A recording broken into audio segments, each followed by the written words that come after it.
Hi babes, I hope you're all being safe during this quarantine. I figured I'd do a get ready with me and answer a few of your questions, so let's get started. The first question we have is, what is your go-to moisturizer? Right now, I am loving the Milk Makeup Vegan Milk Moisturizer. It's super hydrating and it leaves the skin so soft. Next question we have is, when will you be hosting your next makeup class / seminar?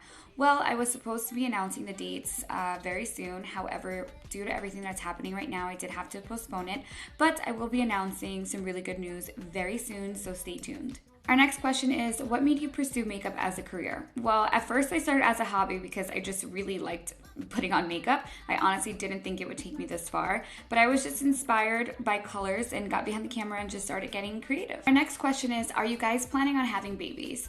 We get this question all the time, but yes, we are looking in about 1 to 2 years to have our first baby. I'm out of time to answer all questions, but I definitely will be doing this again. I had so much fun, and thank you guys for watching.